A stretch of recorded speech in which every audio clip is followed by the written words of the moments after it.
Welcome to my channel. Wormery update, just to let you know how things are doing. People have asked for regular updates on the different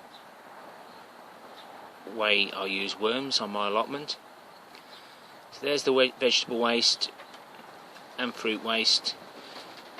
I've already got a brew blended already, and with each brew 2 slices of bread and any blended eggshells that I've got. Tea leaves out of the bags, card cut up into small pieces, coffee grounds, rock dust, that's one of my newer ingredients, soil from molehills, just a way of bringing soil into the allotment and letting the worms clean it up first. And the wind's blowing like mad. And another new ingredient, some log shavings, small handfuls of each, just to give the worms something different to nibble on. And I'm still not using any citrus or onion waste.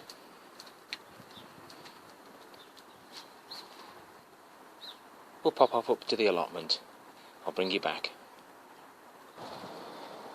So this is the blended food with all the little bits in. I hadn't got enough eggshells for this brew, but I've now got some of my other friends collecting eggshells for me as well, because some of them are like bodybuilder type people and they use lots of eggs, and they seem to be only pleased to help with anything I ask for, basically.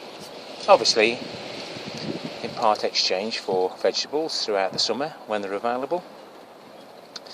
So we'll have a look in the wormery first. That's how I collect my tea. At the moment the tap's on at all times, and I've just sheltered it as well, just trying to keep my wormery warm. But I did find it was overheating with all the insulation I've got in there. Say it was established in June 2015, and this is one of those mortar tubs, and it's 300 litres. I find it works quite well. I have had to keep the lid tight down because the mice and the rats have been getting in. Big problem, but easily solved. Let's have a look inside and see how they're doing. It's really windy today, guys. I've double insulated the speakers, so hopefully you're not getting too much. But that's the straw on top, the cardboard underneath the straw, and then I've got 2 or 3 inches all the way round the outside. And I've been feeding from the front and then to the back, and it's the back's turn today. Let's see if there's any activity. Working down the layers of cardboard, getting down towards where the worms are.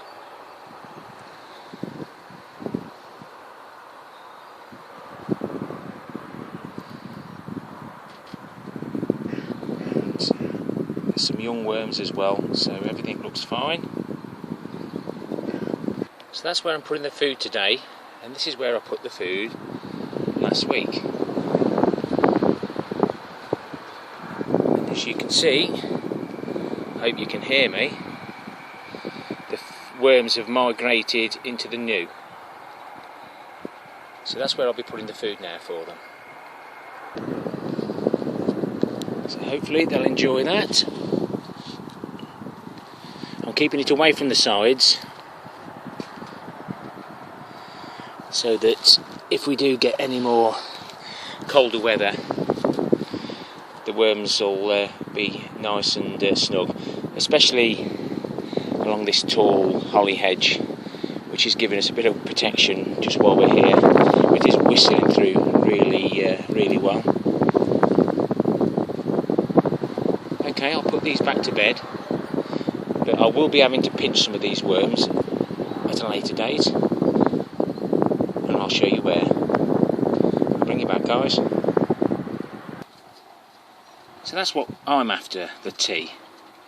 I haven't harvested any castings yet, still haven't got enough. I think most of it's coming out as tea. And there's a little bit of a brew there for the other worms. But like you can see on the left, height of summer, the tea was very dark, and at the moment it's very light. So probably won't have to mix it 10 to 1, maybe 5 to 1. I'm open to suggestions, guys. I'm learning. For my new subscribers, or people who haven't visited this channel before, that one there, those two in the middle, are my underground worm farms. What I'm hoping is that the worms, eventually, when I feed them alternately, that they will migrate to the new food source, and on the way deposit urine and castings to feed my salad crop. It's all an experiment. It's supposed to work, but obviously it's in its new stages. So let's have a look inside one of the tubs. For anybody that hasn't before, the lids are just made of a bit of plyboard with a batten, and then slots to suit the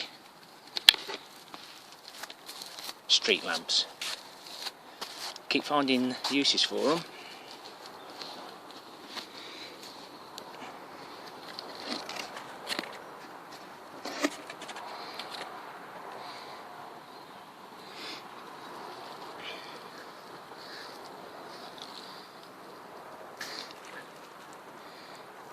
A little bit of activity.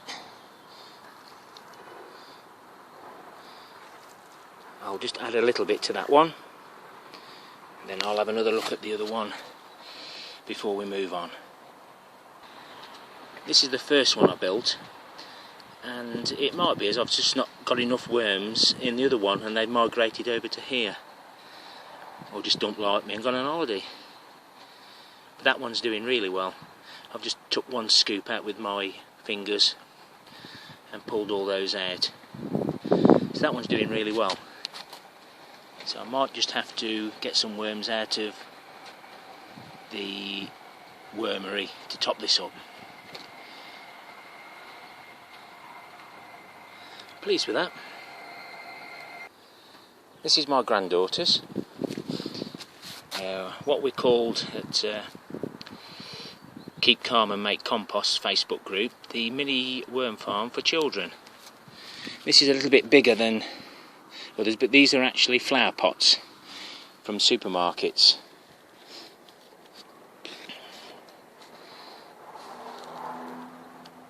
Looks like there's some activity in there. Go on, I'll delve in again.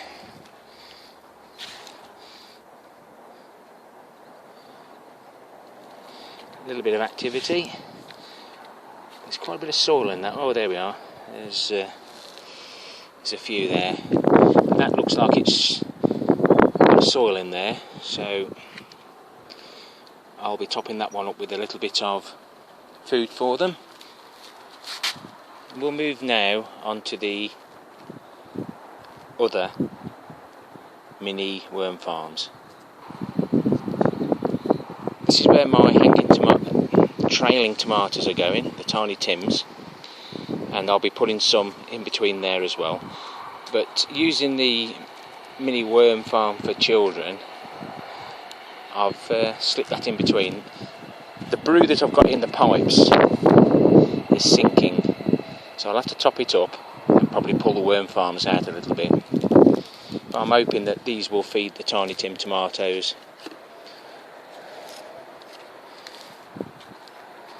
Again, I think it's these that I'm going to need to put some worms in because of the really good compost out to the bin and everything else that's gone in this pipe. I think the worms are well happy to be in the dark, tucked up down the bottom.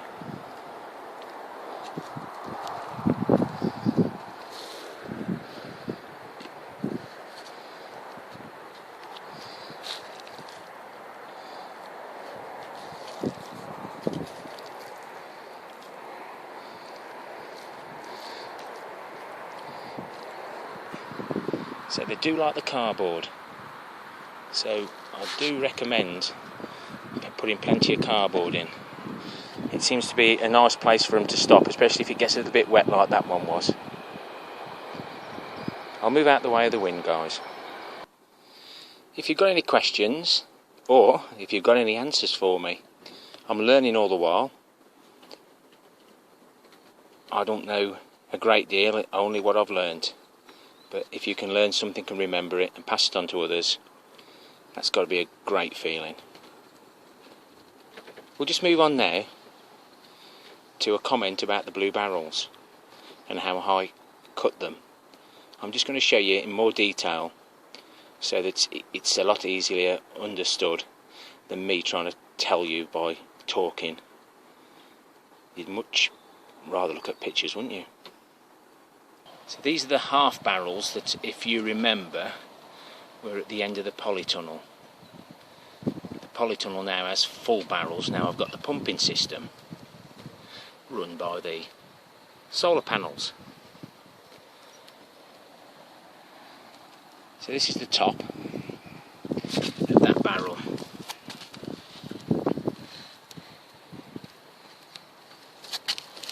So whatever barrel you've got, look for the flattest or most lowest point, and then cut that out. Then that should fit under that.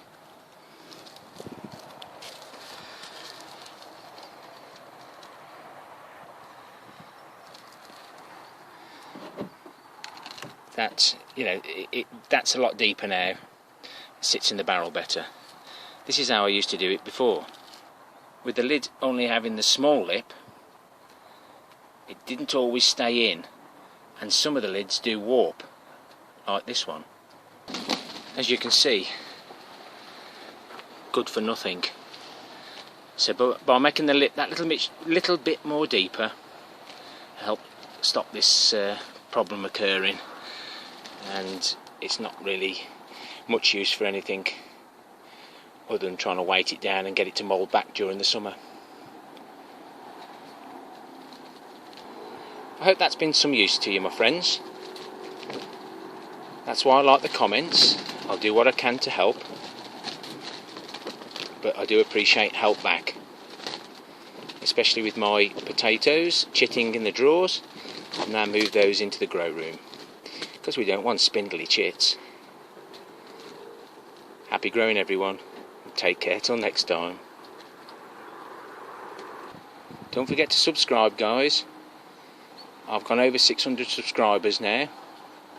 When I reach 1,000, there will be a competition, and the winner in the UK mainland will get a garden makeover or an allotment makeover by me. You supply the bits, tools, and I'll spend the day with you to get your garden or allotment straight. Can't be bad. Happy growing.